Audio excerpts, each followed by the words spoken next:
श्री कृष्ण भक्त कर्माबाई की कहानी। राजस्थान के नागौर जिले के ग्राम कालवा में एक जाट किसान जीवनराम डूडी के घर 1615 में एक कन्या का जन्म हुआ। कन्या का जन्म होने पर पिता जीवनराम डूडी को अत्यंत खुशी हुई। उन्होंने उस कन्या का नाम कर्मा रखा। कर्मा को सभी कर्माबाई भी बुलाते थे। जीवनराम डूडी स्वयं एक कृष्णा भक्त थे। अपने घर में उन्होंने कृष्ण भगवान का मदन मोहन के नाम से मंदिर बना रखा था, जहां वे रोज भगवान कृष्ण की पूजा करते, भगवान को भोग लगते तथा भगवान को भोग लगाने के बाद ही वे भोजन ग्रहण करते। यह उनके घर का नित्य का नियम था। इसी प्रकार समय बीतता गया।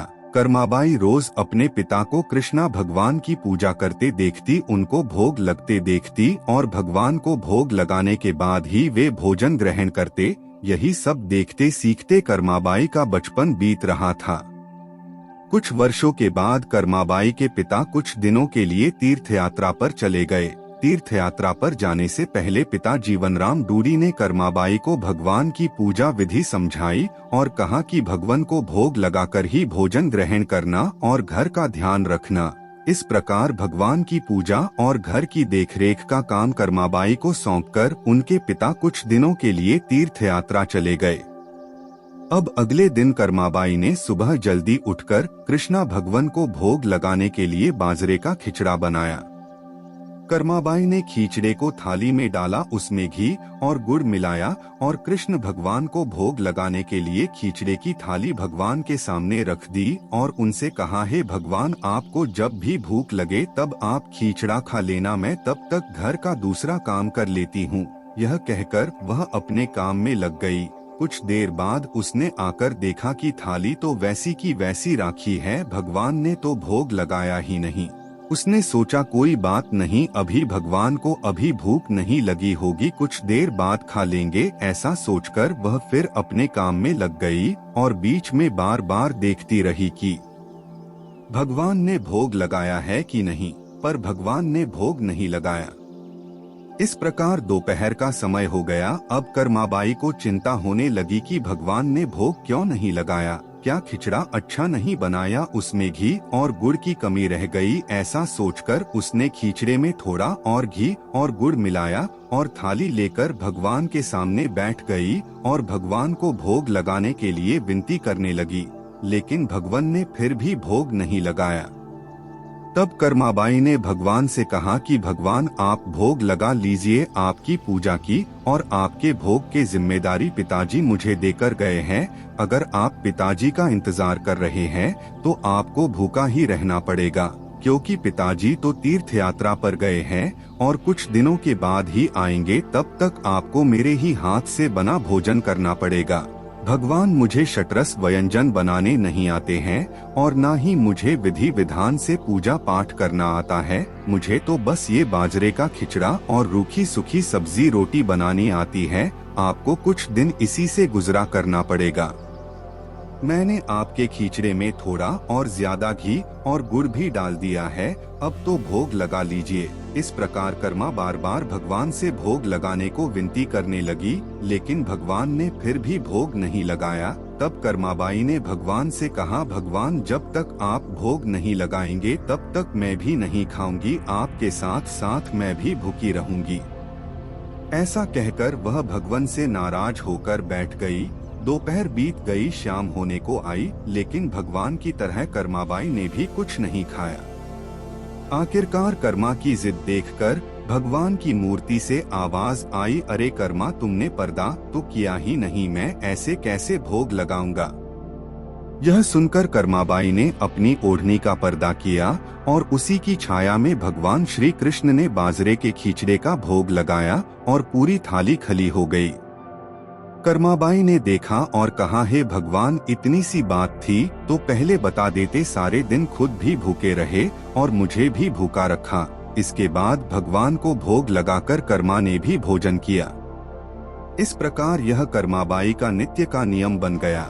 कर्मा रोज सुबह जल्दी उठकर सबसे पहले भगवान के लिए भोग बनती और भोग की थाली भगवान के सामने रखकर पर्दा लगाकर बैठ जाती और कुछ देर में देखती तो थाली पूरी खाली हो जाती। यह देखकर कर्मा बहुत खुश हो जाती और अपने दूसरे कामों में लग जाती। कर्माबाई का यह भाव था कि भगवान को सुबह जल्दी ही भूख लग जाती है, इसलिए वह सुबह सवेरे जल्दी उठकर किसी विधि विधान में पड़े बिना सबसे पहले भगवान के लिए भोजन बनाती और बड़े प्रेम से भगवान को भोजन खिलाती और भगवान को भोजन खिलाने के बाद निश्चिंत होकर स्नान आदि करती और घर के दूसरे काम करती और यह क्रम लगातार चलता रहा। कुछ दिनों के बाद कर्माबाई के पिता तीर्थ यात्रा करके घर लौट आए। पिता के आने पर कर्मा ने उन्हें बताया कि पहले दिन जब उसने भगवान कृष्ण को भोग लगाया तो कैसे भगवान ने सारे दिन नखरे किए और शाम को जाकर खिचड़ा खाया और अब तो भगवान कृष्ण सुबह जल्दी भोग लगते ही पूरी थाली साफ कर देते हैं। यह सुनकर कर्माबाई के पिताजी आश्चर्यचकित रह गए और कृष्ण भक्त पिता को कर्मा की सरल प्रेम भक्ति और भगवान श्री कृष्ण की कृपा को समझते देर नहीं लगी। कर्मा के पिताजी से सोचा जिस भगवान को प्राप्त करने वो तीर्थ यात्रा करने गए थे वो भगवान उनके घर में ही विराजमान है और उनकी पुत्री के हाथों से रोज भोग लगाते हैं। मन में ऐसा सोचकर वे कर्माबाई को अपनी पुत्री के रूप में प्राप्त करके अपने आप को धन्य समझने लगे और उन्होंने कर्माबाई से कहा कि पुत्री आज से तुम ही भगवान की सेवा करना और रोज भगवान को अपने हाथों से भोग लगाना। ऐसा सुनकर कर्माबाई बहुत प्रसन्न हुई और रोज इसी प्रकार सुबह जल्दी उठकर अत्यंत प्रेम भाव से भगवान श्री कृष्ण को भोग लगाने लगी। इस प्रकार यह उसका रोज का नियम बन गया। कुछ वर्ष बाद कर्माबाई के पिताजी देवलोक गमन कर गए। अब कर्मा अकेली रह गई, इसलिए कर्मा का घर में मन नहीं लगता था। इसलिए कर्मा घर से भगवान श्री कृष्ण की मूर्ति लेकर अपने गांव कालवा को छोड़कर तीर्थ यात्रा पर निकल गई। भारत में अलग अलग तीर्थों के दर्शन करते करते कर्माबाई उड़ीसा के जगन्नाथपुरी पहुंच गई तथा जगन्नाथपुरी में ही कर्मा ने निवास करने का निश्चय किया। जगन्नाथपुरी में ही कर्मा ने एक छोटी सी कुटिया बना ली और उसमें निवास करने लगी। अब कर्मा रोज अपने नियम के अनुसार सुबह सवेरे जल्दी उठकर भगवान श्री कृष्ण के लिए बड़े प्रेम से खिचड़ा बनती और भगवान को थाली में भोग लगाती।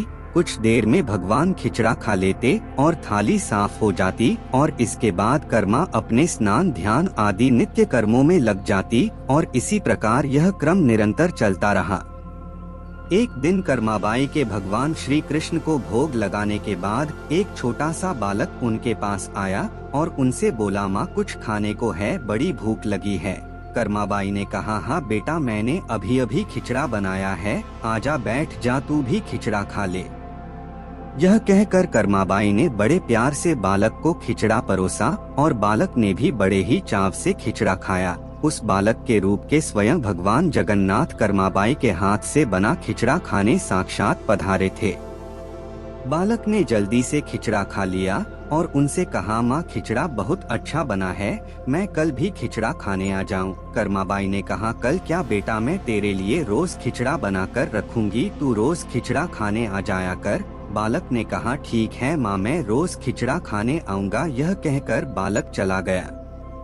अगले दिन से बालक रोज सुबह सवेरे कर्माबाई के पास खिचड़ा खाने आने लगा। कर्माबाई भी रोज अपने नियम से सुबह सवेरे जल्दी उठकर भगवान श्री कृष्ण के लिए खिचड़ा बनती और भगवान के सामने थाली रखती। फिर भगवान खिचड़े का भोग लगाते और उसके कुछ ही देर बाद वो बालक आ जाता। फिर कर्माबाई उसे भी बड़े प्रेम से खिचड़ा खिलाती और उसके बाद अपने स्नान ध्यान आदि दैनिक कार्यों में लग जाती और यह क्रम इसी प्रकार चलता रहा।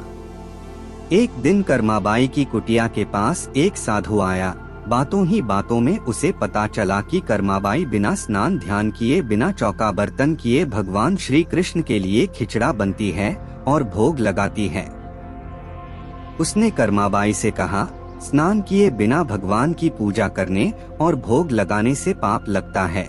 इसलिए उसने कर्माबाई को स्नान करके पूरे विधि विधान से पूजा करके भोग लगाने को कहा। साधु से ऐसा सुनकर भोली भाली कर्मा अगले दिन से सुबह जल्दी उठकर स्नान करके खिचड़ा बनाने लगी और विधि विधान से पूजा करके भोग लगाने लगी। ये सब करने में कर्माबाई को बहुत देर लग जाती, लेकिन वो बालक तो रोज सुबह अपने समय से आ जाता और कर्मा से कहता, माँ मुझे भूख लगी है, मुझे जल्दी खिचड़ा दे माँ, जल्दी कर माँ, जल्दी कर। और कर्मा उससे कहती, थोड़ी देर रुक जा बेटा, अभी देती हूँ, थोड़ी देर रुक जा। और जब कर्मा भगवान श्री कृष्णा को भोग लगाकर बालक को खिचड़ा खाने को देती तो बालक उसे बहुत ही शीघ्रता से खाकर हाथ मुंह साफ किए बिना ही जल्दी से उठकर भाग जाता और यह क्रम कुछ दिनों तक चलता रहा। और इन्हीं दिनों में भगवान श्री जगन्नाथ जी के मंदिर में सुबह के समय भगवान की मूर्ति के मुख पर खिचड़ा लगा हुआ रहता। यह देखकर भगवान जगन्नाथ की सेवा में रहने वाले पुजारी, जो स्वयं बहुत बड़े कृष्ण भक्त थे, वो सोचते, आजकल ये भगवान श्री जगन्नाथ जी के मुख पर खिचड़ा कैसे लग जाता है, हम तो खिचड़े का भोग नहीं लगते, तो फिर यह खिचड़ा कहाँ से आता है। कुछ दिनों तक लगातार भगवान श्री जगन्नाथ जी के मुख पर खिचड़ा लगा देखने पर पुजारी इसे भगवान के लीला मानते हैं और समझ जाते हैं कि भगवान रोज कहीं से खिचड़ा खाकर आते हैं। भगवान की लीला को जानकर वो मन ही मन भगवान श्री जगन्नाथ जी से पूछते हैं कि कहाँ से खिचड़ा खाकर आते हो भगवान, हमें भी तो बताओ। उसी रात भगवान श्री जगन्नाथ जी पुजारी के सपने में आते हैं और उनसे कहते हैं कि मेरी एक भक्त है कर्माबाई, जो जगन्नाथपुरी में ही रहती है, वो रोज सुबह सवेरे मेरे लिए बाजरे का खिचड़ा बनती है और बड़े प्रेम से मुझे भोग लगाती है और मैं भी रोज सुबह जल्दी कर्माबाई के पास खिचड़ा खाने जाता हूँ। मुझे उसके हाथ का बना खिचड़ा बहुत पसंद है। परंतु कुछ दिन पहले कर्मा के पास एक साधु आया और उसे स्नान ध्यान करके विधि विधान से पूजा करके भोग लगाने को कह गया, इसलिए आजकल वो विधि विधान से पूजा करके भोग लगाती है और उसके बाद मुझे खिचड़ा खिलाती है। ये सब काम करने में उसे बहुत देर लग जाती है और मुझे खिचड़े का इंतजार करना पड़ता है और भूख का कष्ट भी सहन करना पड़ता है। और जब तक मैं खिचड़ा खाता हूँ तब तक यहाँ मंदिर में भक्तगण आने लगते हैं, इसलिए आजकल मुझे खिचड़ा खाकर मुंह हाथ धोए बिना ही जूठे मुंह भागकर आना पड़ता है।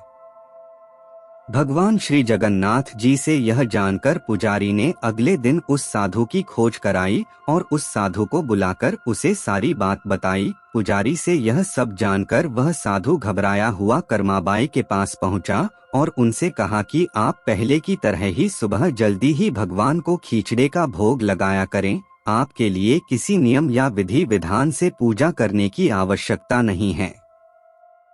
साधु से यह सुनकर कर्माबाई अगले दिन से पहले की ही तरह भगवान को खिचड़े का भोग लगाती रही और उस बालक को भी बड़े प्रेम से खिचड़ा खिलाती रही। यह क्रम कई वर्षों तक चलता रहा और एक दिन कर्माबाई इस संसार चक्र को छोड़कर प्रभु के धाम चली गई।